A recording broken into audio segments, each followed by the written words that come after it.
delícia, que bom nós estamos juntos aqui mais uma vez. Como o pastor Domingos disse, eu me sinto parte dessa família, me sinto mesmo.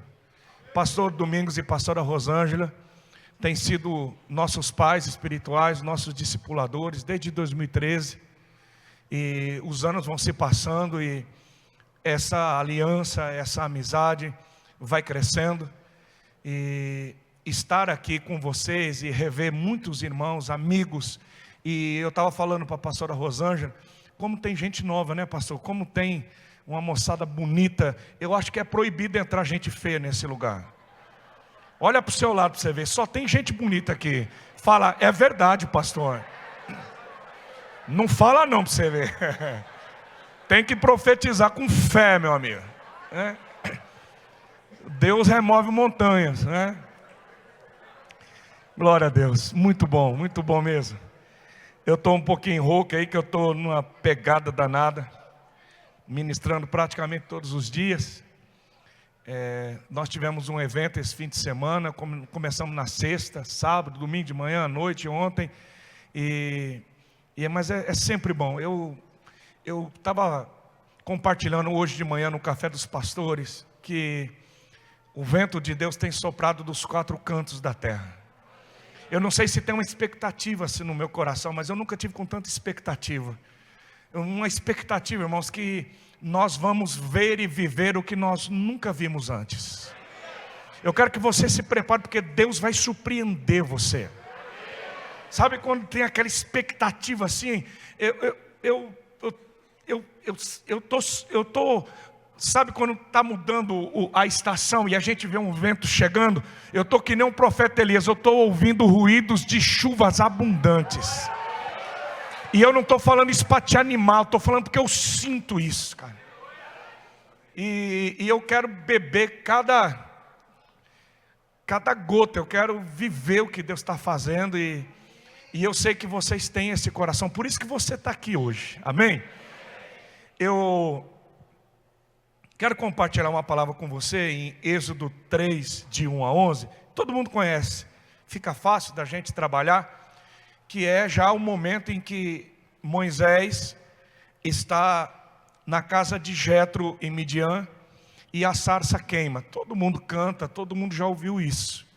Então eu vou ler o texto com você e eu quero conversar, mas eu sinto no meu coração que essa é uma noite profética, diga amém.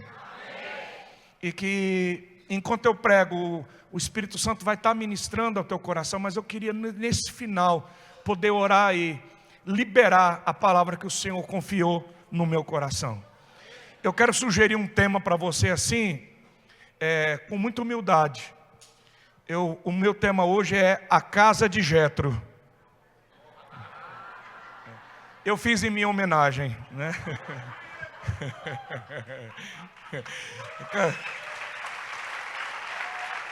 Mas a gente não pode fugir do texto. Então, né, Moisés foi para a casa de Jetro. E hoje eu queria que eu vou trabalhar, nós vamos trabalhar até Moisés chegar lá. Mas eu quero que você entenda hoje o que significa a casa de Jetro. O que a casa de Jetro quer dizer e ensinar para nós hoje, aqui e agora.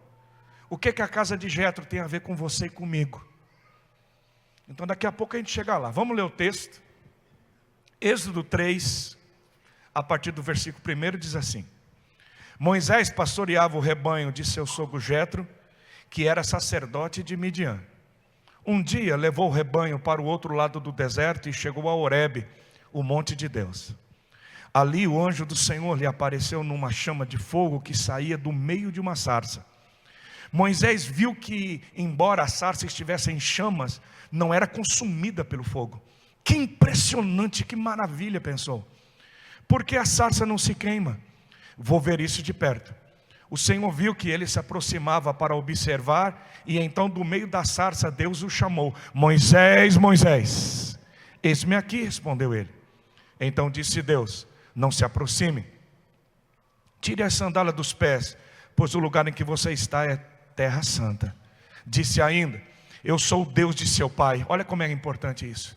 Moisés, eu sou o Deus do teu pai Anrão. O pai de Moisés se chamava Anrão, sua mãe Joquebede. Eu sou o Deus do seu pai Anrão, ô Moisés. Eu sou o Deus de Abraão, de Isaque e o Deus de Jacó. Então Moisés cobriu o rosto, pois teve medo de olhar para Deus. Disse o Senhor: de fato, tenho visto a opressão sobre o meu povo no Egito, tenho escutado o seu clamor por causa dos seus feitores, e sei quanto eles estão sofrendo. Por isso desci para livrá-los das mãos dos egípcios e tirá-los daqui para uma terra boa e vasta, onde manam leite e mel, a terra dos cananeus, dos hititas, dos amorreus, dos ferezeus, dos heveus e dos jebuseus. Pois agora o clamor dos israelitas chegou a mim, e tenho visto como os egípcios os oprimem.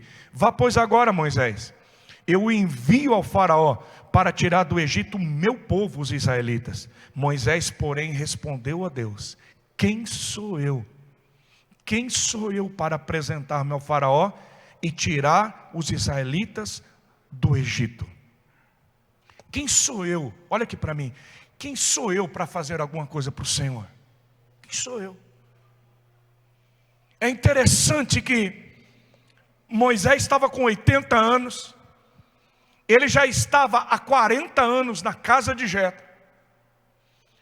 E quando Deus, não é o pastor Jetro, ou o pastor Domingos, ou um profeta, mas é o próprio Deus, falando de uma sarça, que Moisés cobre o rosto, porque ele diz: é Deus. E ele diz: Moisés, eu tenho um propósito, eu tenho um projeto na sua vida. Você vai ser um libertador. Eu ouvi o clamor do meu povo. Mas a palavra de Moisés é: quem sou eu para ser um libertador? Quem sou eu para fazer algo? Quem sou eu para me apresentar ao faraó? E as palavras de Moisés são as palavras que muitas vezes se repetem na minha vida e na sua. Porque eu sei que em algum momento você já disse para Deus: Deus, quem sou eu, Deus? Quem sou eu para liderar uma célula? Quem sou eu para pastorear uma igreja? Quem sou eu para falar de Jesus para alguém? Quem sou eu para orar por uma pessoa? Quem sou eu? E essa crise de identidade de Moisés é uma crise que faz parte da nossa história, da nossa vida. Porque em algum momento nós olhamos para nós e a gente tem esse momento que a gente diz: será que eu sou isso mesmo que Deus está dizendo? Será que eu vou conseguir cumprir aquilo que Deus tem para mim? Mas quando eu olho para essa crise nossa e de Moisés,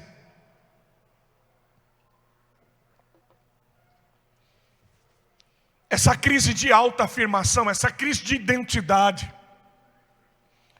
a Leia, a minha esposa, ela queria tanto estar aqui, mas ela não pôde estar com a Esther. A Leia terminou uma pós agora em neurociência, e está fazendo faculdade de psicologia, e a nossa mesa, a gente senta para tomar um café, e eu nunca fiz tanta terapia na minha vida. Porque vocês sabem, homem, a gente tem que dar tempo de qualidade, é uma coisa maravilhosa. Então eu digo: fala, meu bem, eu estou aqui. E tem que ser aquilo, a mulher, quando ela fala, você tem que olhar. E é uma luta para mim, porque eu fico assim, né? Mas eu estou lá. O amor é maravilhoso. E eu estou investindo. E a Léa estava compartilhando comigo que eles fizeram uma pesquisa agora na faculdade, e passaram alguns vídeos, e foi muito importante. Porque já é comprovado cientificamente, é comprovado isso, que a criança no útero, no ventre, ela já absorve todas as emoções que perfazem o ambiente. Isso ninguém questiona mais. Mas é uma coisa tão impressionante que quando uma mulher fuma, ela consome tabaco. Quando a nicotina entra na corrente sanguínea dela, eles conseguiram fazer uma ultrassonografia e dentro do útero a criança asfixia, ela perde oxigênio. E o cigarro que a mãe fuma já começa a matar neurônios dentro do ventre quando a criança está sendo gerada. Como que uma mãe pode atingir e alcançar o que está dentro do útero dela? Uma mãe que consome álcool, que consome bebida alcoólica. Existem crianças que nascem e elas têm delírios trêmulos, porque elas têm abstinência, porque a mãe durante a gestação bebeu e a criança nasce já com abstinência do álcool. E quando a gente fala isso, pode parecer uma loucura, mas não é só questão física. A criança, ela sabe se ela é desejada, se ela é amada, se ela é esperada, se tem rejeição, como é que está o clima. Tudo isso perfaz a alma, a psique da criança. Agora imagine, irmãos, a nossa igreja, nós temos 3 entidades e nós só lidamos com crianças. É o meu ambiente, eu tenho lidado muito com isso. É interessante que Deus não deu para mim e para a Leia filhos biológicos. Mas hoje as nossas 3 entidades, nós cuidamos de centenas de crianças. E às vezes me dá um santo desespero, pastor Domingos. Esses dias atrás chegou uma menina no nosso lar, lá em Junqueira. Ela tinha uns 2 anos e meio para 3. Na verdade eram 3 irmãos. Ela era menorzinha. E eu fui lá para conhecê-los, para recebê-los. E eles estavam na mesa assim tomando um café. E eu cheguei, os maiorzinhos assim, eu peguei, abracei, eu sou o pastor Gerto, sejam bem-vindos, está tudo bem aqui, as tias têm cuidado bem de vocês, tal. Quando eu cheguei perto da menininha pequena, e eu abaixei assim e disse, vem com o pastor, filha. Ela disse, não, não, não. Começou a gritar. E a coordenadora veio e disse, calma pastor, fica tranquilo. Quando levamos essa menina para os exames, 2 anos e meio, já tinha doença venérea, totalmente abusada. A mãe vendia a criança por causa de droga. 2 anos e meio, irmãos. Mas ela tem medo.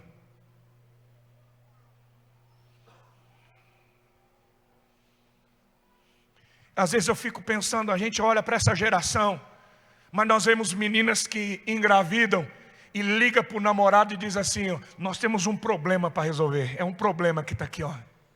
Entendeu? A menina chega para a mãe e diz assim, mãe, eu tenho uma desgraça para te contar. Tem uma desgraça aqui, ó. Se o pai souber, ele mata. Então nós estamos, cada dia que passa, vivendo uma realidade dessa. Eu estou desenhando essa tela para você.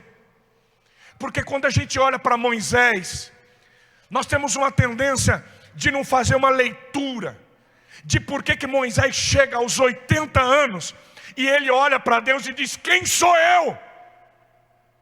Quem sou eu para fazer alguma coisa? Agora, volta comigo, você sabe, você já assistiu, já leu, como era o ambiente onde Moisés nasceu? Em que ambiente Moisés foi gerado? Moisés foi gerado debaixo de um decreto. Todo menino que nascer tem que ser entregue para os feitores do faraó. Todo menino hebreu que nascer, ele vai ser morto, ele vai ser jogado no Nilo. Muitos eram estrangulados, outros partidos. Era um massacre. Eles tratavam os meninos hebreus como se fossem animais, eram escravos. Joquebede está gerando Moisés. Não tem ultrassom, irmãos. E eu fico pensando assim, aquela mulher, 9 meses. Eu tenho para mim, David, que Joquebede dizia assim, tomara que seja uma menina. Porque se for uma menina, pelo menos vai viver. Vai ser escrava, mas ela vai viver. Mas se for um menino, eu não vou poder ter esse menino. Agora ele está aqui, e ele está todo dia respirando uma ameaça de morte. Talvez essa mãe está pensando assim, fica mais um pouquinho, filho. Espera mais um pouquinho para nascer. Deixa a mamãe aproveitar um pouquinho mais você. Mas Moisés nasce.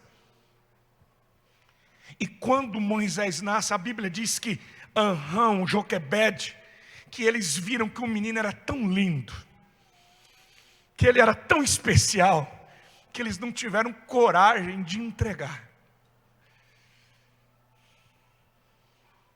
Eu não penso que é só Joquebede e esse pai, mas eu imagino as mulheres, as famílias dos israelitas, dos hebreus, como que esse povo sofreu. Mas eles escondem. Agora, olha a pressão, esse menino nasce, irmãos, e a mãe está dizendo, fica quieto, não chora, ninguém pode te ouvir. Talvez você nunca parou para perceber que eles não deram nome para Moisés. Quem deu o nome para Moisés foi a filha do faraó, não foi Joquebede nem Arão. Agora, por que, Renata, que Joquebede e Arão não dão nome para o menino? Como é que um menino fica 90 dias, ele não tem nome, ele não tem identidade? Por que essa mãe não coloca nome no menino? Porque ela sabe que ele vai morrer.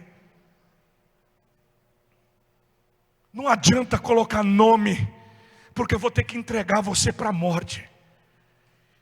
Então ela não quer colocar nome, ela não quer dar uma identidade para ele. E com 90 dias, eu imagino que a pressão da família, talvez o próprio pai, o Arão, chega para Joquebede e diz, não dá mais. Nós vamos ter que entregar esse menino, porque senão morre todo mundo.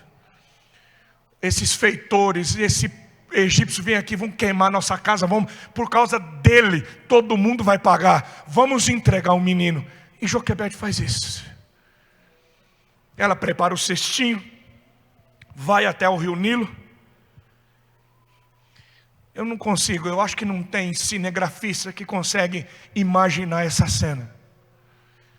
Eu estou vendo criança no colo da mãe. Quando eu vou viajar 3, 4 dias, eu despeço da minha filha e me dá um negócio no coração. Agora, como que uma mãe entrega um filho para a morte? Porque Joquebede não sabe que Deus vai interferir. Quando ela coloca Moisés no Nilo, ela se despede para nunca mais ver. E ela entrega. Ela entrega Moisés. Você conhece a história. E Deus entra, Deus cruza a história e conduz aquela cesta. Miriam está seguindo. A princesa está aqui nas águas. Deus encaminha. Nós não sabemos quanto tempo foi isso, qual foi o espaço que foi lançado, quanto tempo aquele menino ficou no rio. Nós sabemos que Deus conduziu a coisa. E aí a princesa olha, pega o menino e dá um nome para ele. Que nome? Moisés. É lindo, não é? O que significa Moisés? Tirado das águas, nascido das águas. É lindo, irmãos, mas ele teve que carregar isso para o resto da vida. Você imagina Moisés na escola e as pessoas perguntam, por que seu nome é Moisés? Por que você se chama tirado das águas? Por que você se chama nascido das águas? Por que tiraram você das águas?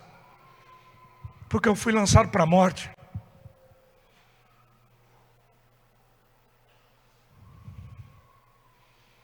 É lindo, mas ele carregou isso o resto da vida dele. E então a Miriam vem, eu tenho que terminar essa parte.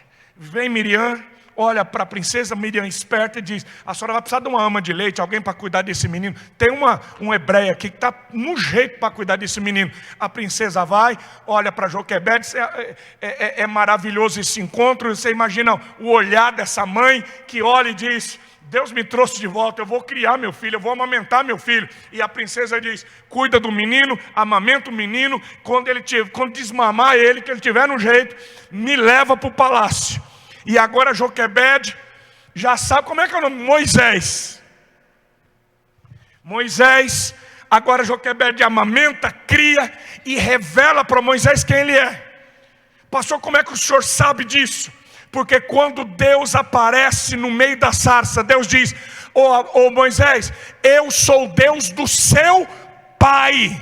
Eu sou o Deus de Abraão, de Isaac e de Jacó. Por quê? Porque Moisés sabia quem ele era. Moisés sabia quem era o seu pai, quem era sua mãe, quem era o Deus de Abraão, quem era o Deus de Isaac. Moisés, quem que ensinou Moisés?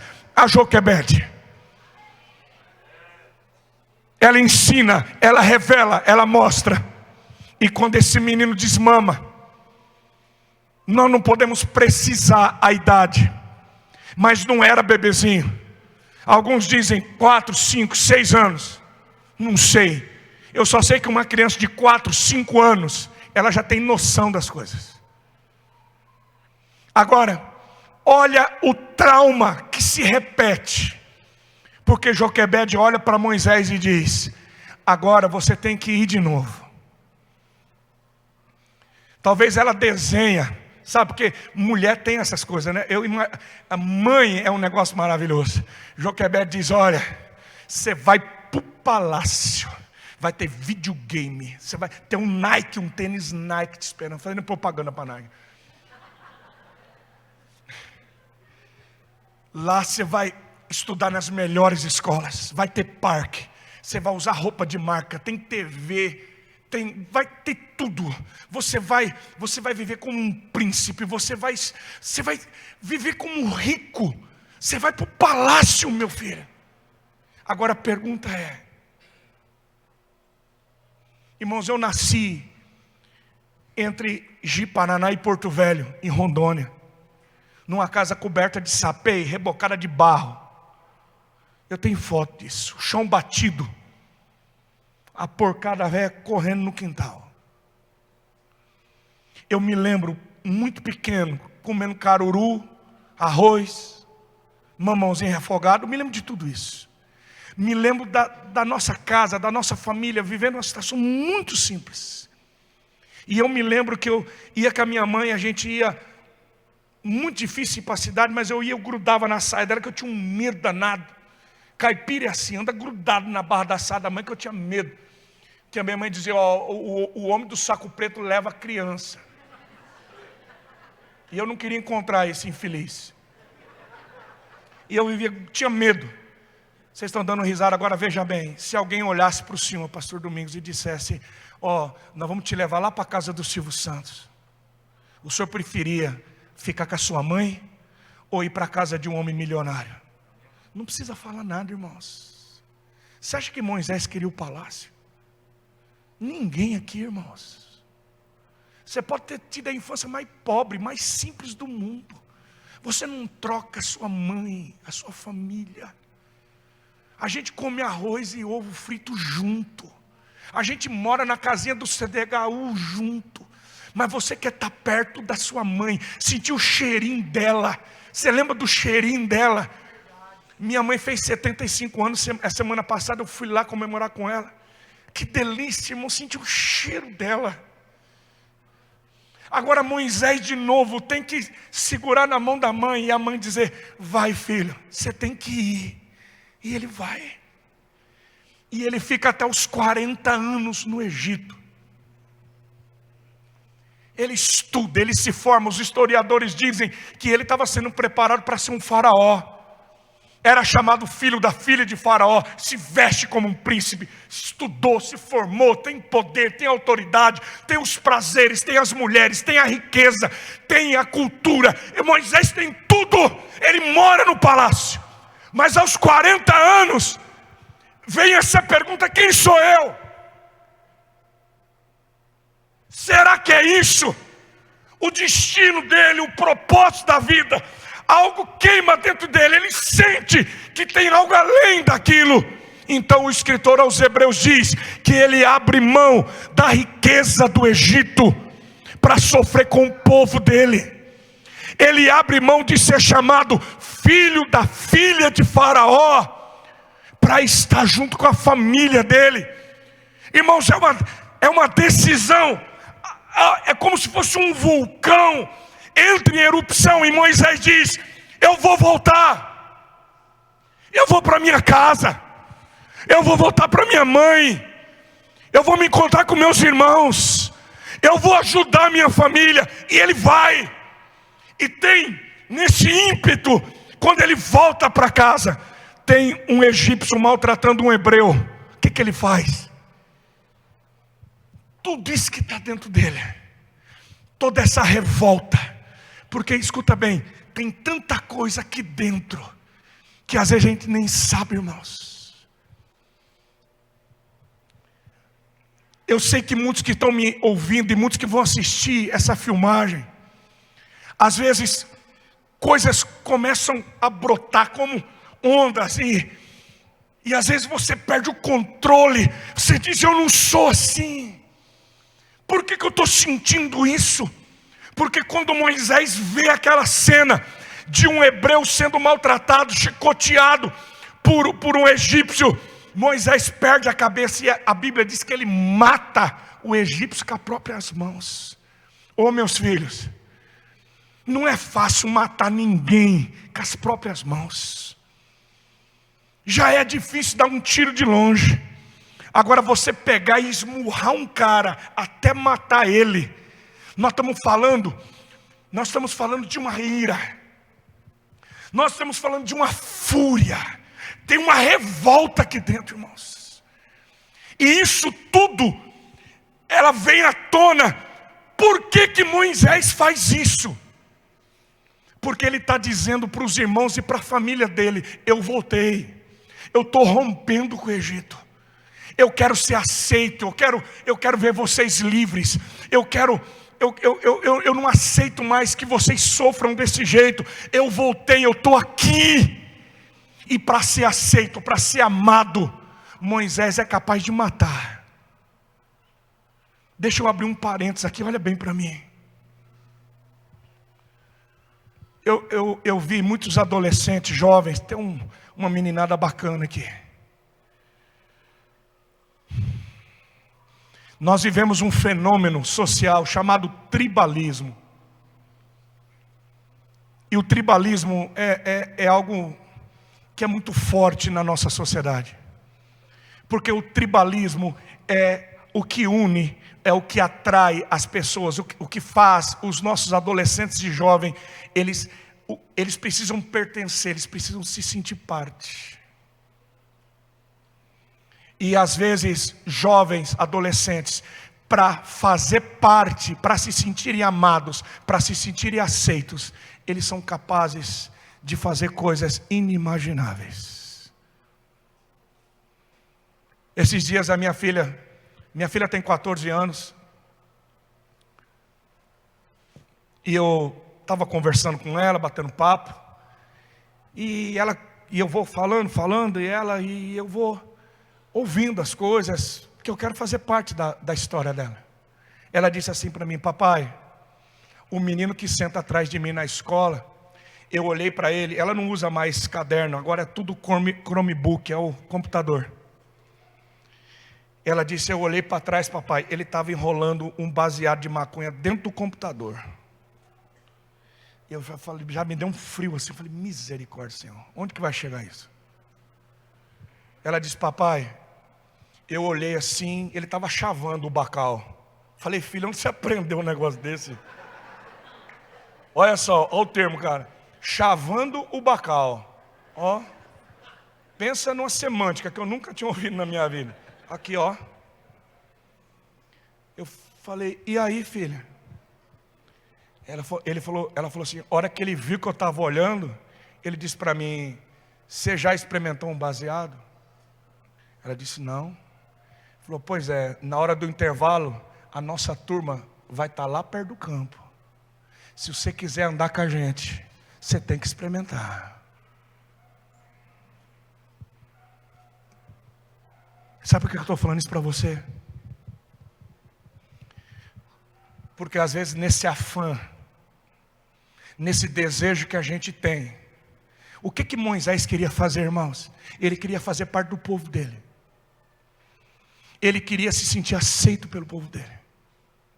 E para isso, ele estava disposto a fazer coisas que ele nem imaginava que ele era capaz de fazer. Quantos jovens, quantos adolescentes, quantos de nós aqui fizemos besteira na nossa vida e no nosso passado? Porque a gente estava na turma, porque nós estávamos com os amigos. Muitos começaram a usar droga e nunca nem gostaram de droga. Começaram a beber, começaram a fumar. Quantas meninas, pastora Rosângela, se entregaram para o sexo antes do tempo, só para se sentirem amadas? Quantas meninas engravidaram com a promessa de um cara: eu vou passar o resto da vida com você? Não estavam prontas para uma relação. Quantos meninos não estavam prontos para iniciar a vida sexual, mas porque todo mundo fez? Quantos se deitaram com prostitutas só para provar para os outros que eram capazes de fazer também? E eu falo isso para vocês com muito amor, irmão. Não é para julgar ninguém aqui. Mas quando Moisés cruza a linha, quando ele faz o que? Está aqui. Os irmãos dele olham para ele e dizem assim: quem você pensa que você é? Olha a pergunta. Quem você está pensando que você é? Você está pensando que você vai fazer parte da nossa turma? Você está pensando que você vai liderar a gente? Você está pensando, o que você vai fazer aqui? Você é um assassino. Nós sabemos o que você fez. E aí Moisés, não dá para voltar para o Egito, porque ele rompeu com o Egito. Ele não é aceito como parte do povo dele, dos irmãos dele. Ele não sabe quem ele é. Ele não é mais egípcio, não é aceito como um judeu, como um israelita. O que ele faz? Ele foge.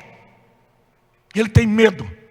E todo fugitivo vai parar no deserto. O destino de quem está fugindo é o deserto. E lá no deserto, ele encontra a casa de Jetro. Lá no deserto, alguém cruza o caminho dele, você sabe, e ele é levado para a casa de Jetro. E agora nós, depois dessa breve introdução, nós chegamos na casa de Jetro. É brincadeira, eu vou ser preciso. Irmãos, é tão simples. Porque aqui nesse lugar, a casa de Jetro se tornou um refúgio, um lugar de descanso, um lugar de cura. Se tornou um lugar de aprendizagem. A casa de Jetro se tornou um lugar de quietude, de humildade para Moisés. Quando a gente lê sobre Jetro, nós temos muita dificuldade como cristãos de entender que Deus nunca trabalhou numa linha linear. Nunca, irmãos. A gente pensa que Deus sempre estava agindo só em Israel, Israel, Israel. E Deus sempre teve os profetas. Deus sempre teve o Melquisedeque, o Elias. É gente que vem, pessoas que surgem. E a gente diz, da onde que surgiu? Que escola é essa? Quem que enviou? E o Jetro é um desses. Porque ele é sacerdote de Midian, aquela região de Midian bem próxima ali da península do Sinai, dos povos medianitas. Mas Jetro não era só um sacerdote, ele era profeta também. Ele era um profeta de Deus, era um sacerdote de Deus. Ele é da linhagem dos queneus. E hoje os povos de Jetro são os drusos. Bem perto do Monte Carmelo tem a cidade dos drusos hoje, que é um povo que se anexou à nação de Israel, que tem a passaporte israelita. Eu estou falando isso porque Deus leva Moisés para a casa de um sacerdote e profeta. Deus leva Moisés para um homem que era um pastor, que era um líder, um homem para profetizar, para ensinar, para discipular. E ele ficou lá durante 40 anos. E depois de 40 anos, Deus cruzou o caminho dele e fez a sarça pegar fogo. Diga aleluia. Pastor Jetro, o que é a casa de Jetro? A casa de Jetro é a igreja. Diga comigo, a casa de Jetro é a igreja. Fala para mim, quando foi que você chegou aqui na casa de Jetro? A maioria absoluta de nós só chegou na casa de Jetro quando a gente entrou no deserto. Foi ou não foi? Quando alguém disse assim, vamos lá na igreja, vamos lá na célula, alguém vai orar por você, alguém vai cuidar de você, alguém vai profetizar. Olha, você está precisando de uma oração, hein? Vamos lá. Aí você, eu estou precisando mesmo. Olha, já perdi demais, não sei o que vai ser da minha vida. Era um momento da dor, do sofrimento, do abandono, do desprezo. No momento em que nós não sabemos para onde ir, o que eu faço com a minha vida, o que eu faço com a minha família. E aí, no meio do deserto, você vem para a casa de Jetro, alguém orou por você, profetizou na tua vida. Aqui você constituiu a tua família. Lá na casa de Jetro, Moisés casou. Lá ele assumiu uma profissão, se tornou um pastor de ovelhas. Aqui na igreja, você levantou sua vida, você trabalhou, montou tua empresa, fez sua faculdade. É aqui é o lugar onde Deus te trata. É onde Deus coloca um Jetro, um sacerdote, um líder, uma comunidade, uma igreja, para você não se perder, para você ter um abrigo, para você reconstruir, para você recomeçar. E na casa de Jetro, Moisés recomeçou, se tornou pastor. É um novo empreendimento agora, abriu uma empresa, Moisés Pastor e Companhia Limitada, cuidando de ovelha, casou. Agora vejam bem, ele lá na casa de Jetro, Moisés tem um filho. Como que é o nome do filho? Gerson.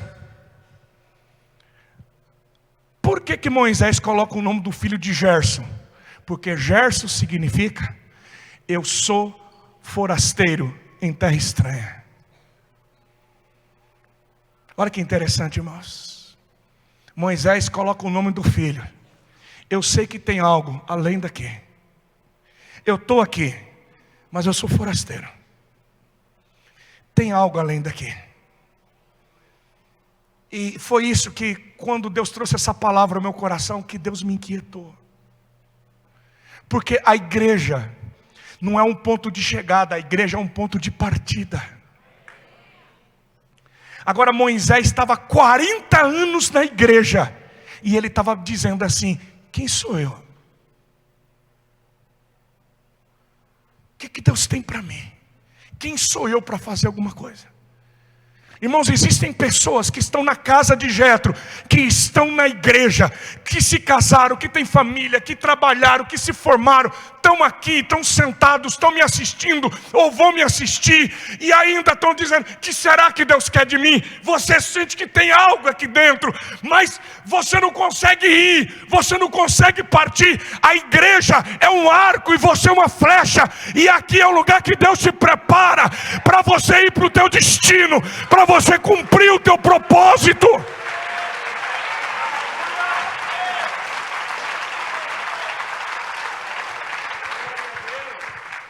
E é nesse lugar, irmão, eu fico, oh meu Deus do céu, eu estou pregando isso aqui, eu não vejo a hora de chegar nisso, porque é nessa situação. Olha que Deus maravilhoso. Moisés está acostumado com o mesmo culto, com as mesmas ovelhas, com a mesma igreja, com o mesmo deserto.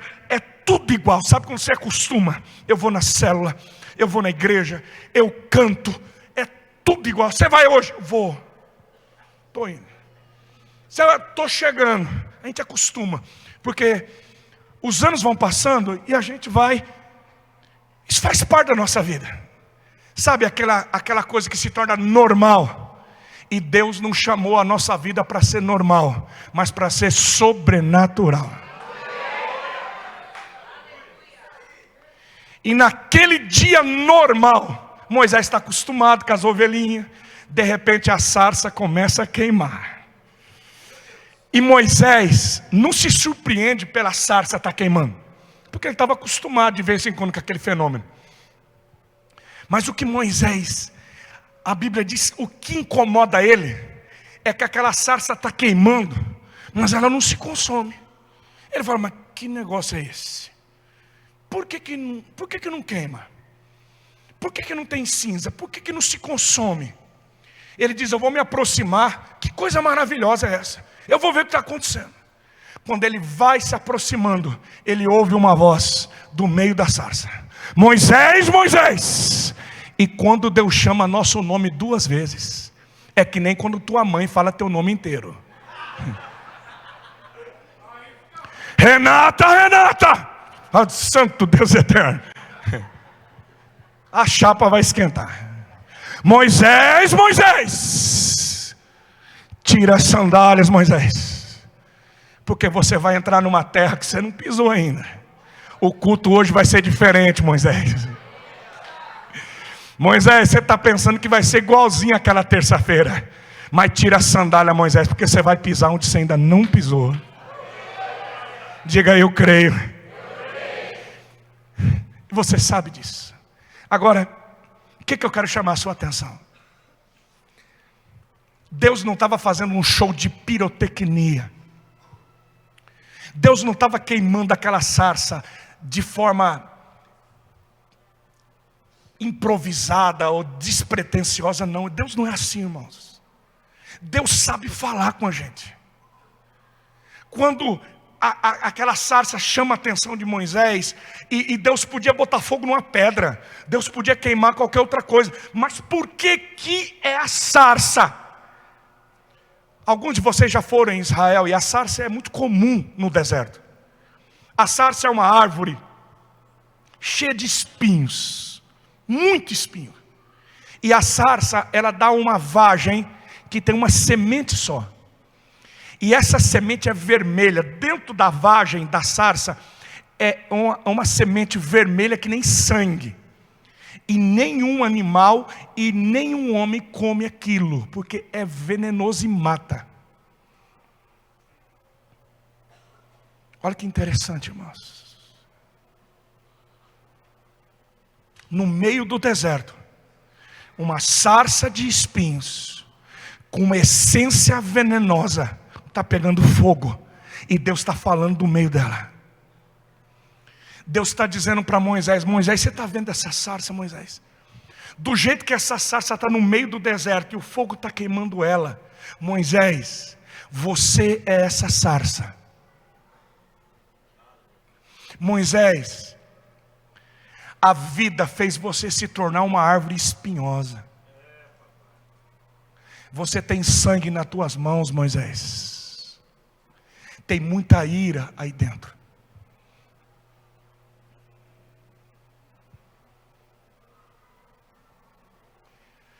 Moisés, por causa dos traumas, da tua rejeição, da tua tristeza, por causa da tua solidão, por causa dessa crise que está dentro de você, por causa da culpa que você carrega, Moisés, tem tanto espinho, e você está sozinho nesse deserto.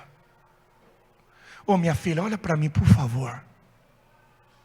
Irmãos, quantos de nós, às vezes nós mesmos não nos entendemos, que você diz assim, eu não sei por que eu falei desse jeito. Eu não sei por que eu estou fazendo isso. Eu não sei por que eu magoo, por que eu machuco as pessoas. Existem pessoas que estão dentro da igreja, mas elas não deixam ninguém se aproximar, irmãos. Existem pastores que estão perdendo o ministério, porque dentro deles ainda tem muito veneno. Pastor, isso é tão forte, porque na sequência, que não vai dar tempo de pregar, na sequência, Deus disse para Moisés, Moisés, joga o teu cajado. O que significa o cajado? É a liderança. Era com o cajado que Moisés liderava, que ele comandava as ovelhas. Moisés, pega a tua liderança, Moisés, joga a tua liderança. Moisés, deixa eu te mostrar como é que está a tua liderança. Joga esse cajado no chão. E quando Moisés joga, o cajado se transforma numa serpente. O que Deus está dizendo? Moisés, olha só, essa liderança tua que pode salvar, também essa liderança que tem veneno, esse negócio que está dentro de você. Às vezes o teu cajado se transforma numa serpente que mata. Por favor, olha para mim. Quantos pais, quantas mães, quantos líderes de células, quantos maridos, quantas esposas, quando você menos espera, o homem que você ama, a mulher que você ama, as pessoas que estão ao teu redor que você ama, aquilo que Deus entregou na tua mão, de repente vira uma cobra e você machuca pessoas. Você sabe do que eu estou falando, porque eu já tive que pedir perdão muitas vezes e dizer: Deus me ajuda, porque é desesperador, filho, quando você olha e diz assim: eu não posso continuar desse jeito. Irmãos, é muito triste quando muitas vezes, não foi uma, não, muitas vezes, a minha esposa olha para mim e diz: senta aqui, a gente precisa conversar. Já me dá um desespero, irmãos, porque a última coisa que um homem quer é aquela conversa. E a mulher olha e diz assim para mim: Jetro, você não pode falar assim comigo. Jetro, você não pode me tratar assim. Jetro, você me machucou de novo, Jetro. E eu olho para ela e digo: oh meu Deus, me ajuda. Porque o cajado que Deus me deu, pastor, se Deus não interferir, ele vira uma cobra, uma serpente na minha mão.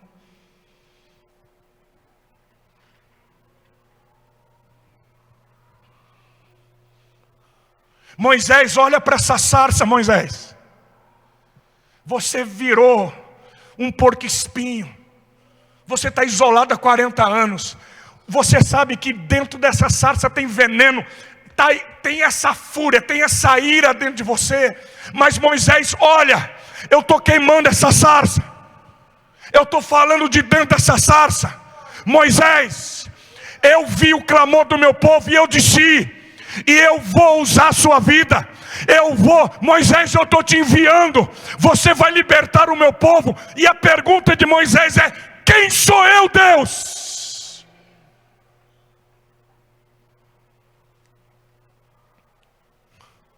Moisés, você precisa tirar as sandálias dos seus pés. Você já ouviu mensagem de tudo quanto é jeito de tirar a sandália. Tudo que você pregar dá certo, viu, pastor? Encaixa qualquer coisa aqui.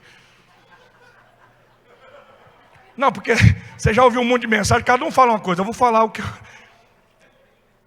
Moisés, tira as sandálias. Meu irmão, para mim é muito simples. Quando você vai em Israel, quando a gente vai no Japão, né? Está lá perto da Coreia. A gente entra na casa, a primeira coisa que a gente faz é tirar o sapato, para não trazer a sujeira de fora para dentro. Você vai em Israel, você anda naqueles lugares, você tira a sandália, porque você não vai levar poeira. Quem mora em apartamento hoje, muita gente faz isso. Deixa sempre o sapato para lado de fora e entra para não trazer nada para dentro do apartamento. Quando Deus está dizendo: Moisés, tira as sandálias. Deus está dizendo: Moisés, não deixa a poeira do passado atrapalhar o seu futuro. Moisés, você precisa deixar a sujeira para trás. Que nem o apóstolo Paulo, deixando para trás. Eu olho para frente. Moisés, se você quer andar no que eu tenho para você, você tem que tirar essas sandálias. Você não pode deixar mais isso segurar você. Essa culpa, Moisés, ela tem que ficar para trás. Irmãos, a gente podia continuar aqui, mas eu quero terminar com você. Esse homem chamado Moisés, esse homem que matou outro com as próprias mãos, ele se tornou o homem mais manso que já pisou essa terra, fora Jesus. A Bíblia diz que Moisés se tornou o homem mais manso da terra. Como que um assassino, como que alguém que matou alguém com as mãos, se torna um homem manso? Esse homem que diz: quem sou eu? Ele se tornou amigo de Deus. Moisés, meu amigo, eu falo com ele face a face. Sabe, talvez você veio aqui essa noite e você está sentado aqui na casa de Jetro, mas tem alguma coisa que ainda está impedindo você de correr para o teu destino, de correr para o teu futuro. Você está me assistindo, você está me ouvindo, você está aqui culto após culto, você está célula após célula, mas existe algo que está dizendo assim, existe algo além, tem algo além, tem algo que está inquietando você, e Deus te trouxe aqui na casa de Jetro, nessa igreja, para preparar você. Por quê? Porque se você está me ouvindo, é porque Deus ainda acredita em você. Você está me ouvindo, filho? Deus acredita em você. Não importa se faz 10, 20, 30 ou 40 anos. Não importa a tua idade e não importa o teu passado. A sarça está queimando essa noite. E quando a sarça queima, aquilo que é ordinário se transforma no extraordinário. Fique de pé, por favor.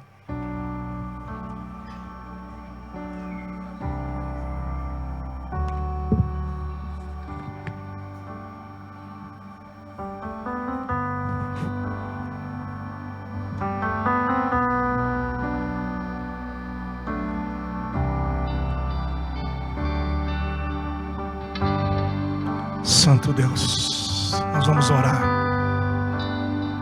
Nós vamos orar. Deus está virando chaves aqui essa noite. Deus está mudando destinos aqui. Eu estou falando com você que às vezes acontecem coisas dentro de você que você diz, eu não sei por que isso está acontecendo. Talvez você entrou num deserto existencial. Você está vivendo um tempo na tua vida que você está dizendo, quem sou eu, meu Deus? Como é que eu vou continuar? Como é que eu vou avançar? Eu sei que alguns de vocês pararam no meio do caminho, porque você diz, eu não tenho condições de avançar. Eu não estou bem. Alguns aqui cometeram erros na sua caminhada. Você fez escolhas erradas na sua vida. Tudo o que Moisés queria era acertar. Tudo que Moisés queria era dar certo. Moisés queria libertar o povo. Ele abriu mão de muita coisa. Talvez você tentou, você fez de tudo para dar certo, mas não deu. Mas o teu destino não é terminar no deserto. Deus tem um propósito para a sua vida. A casa de Jetro é um lugar que Deus te prepara para você cumprir o teu destino. Marília precisa de homens e mulheres como Moisés. Deus quer curar a tua liderança. Deus quer curar a sua alma. Oh Espírito Santo, Espírito Santo, Espírito Santo.